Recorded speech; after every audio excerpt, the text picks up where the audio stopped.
Hello guys, আমি আজকে আপনাদেরকে তালের শাঁসের জুস বানিয়ে দেখাবো। দেখুন, আমি এখানে তালের শাঁস নিয়ে নিয়েছি আর 3টে আছে, আর আমি এখানে 2টো মতো শাঁস আমি ছাড়িয়ে রেখেছি।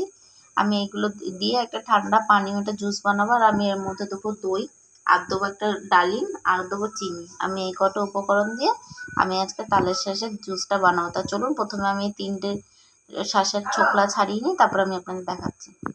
এই দেখুন গাইজ, আমি সবকটা তালের শাঁসের আটিগুলো আমি ভালোভাবে ছোকলা ছাড়িয়ে আমি ধুয়ে নিয়েছি। এবার আমি এইটা ব্লেন্ড করতে দিয়ে দেবো। প্রথমে আমি তালের শাঁসগুলো দিয়ে দিচ্ছি।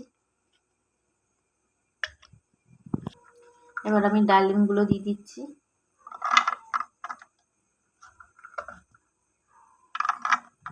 এবার আমি এখানে চিনি দিয়ে দিলাম। এবার আমি দইটা দিয়ে দিচ্ছি। এবার আমি ওপরে দিয়ে একটু গন্ধরাজ লেবুর রস দিয়ে দিচ্ছি।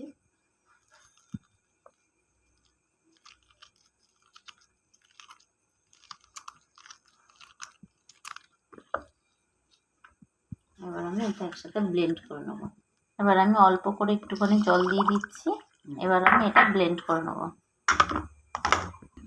এই দেখুন গাইজ, আমি এটা ব্লেন্ড করে নিয়েছি। আমার এটা অনেকটা ঘন হয়েছে বলে, এই জুসটা অনেকটা ঘন হয়েছে দেখুন, এই জন্য আমি এর মধ্যে একটু জল ঢেলে পাতলা করে নিচ্ছি।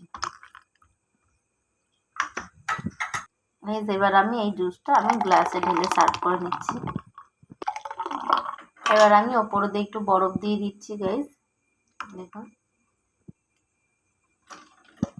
এবার আমি লাস্টে ওপর দিয়ে একটুখানি ডালিম ছড়িয়ে দিলাম। আমার এটা বানানো রেডি হয়ে গেছে।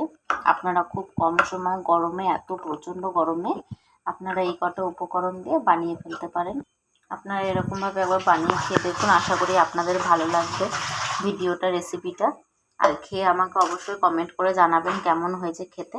আর আমার ভিডিওটা যদি ভালো লেগে থাকে তাহলে লাইক, কমেন্ট আর শেয়ার করে দেবেন। সাবস্ক্রাইব করতে কিন্তু ভুলবেন না।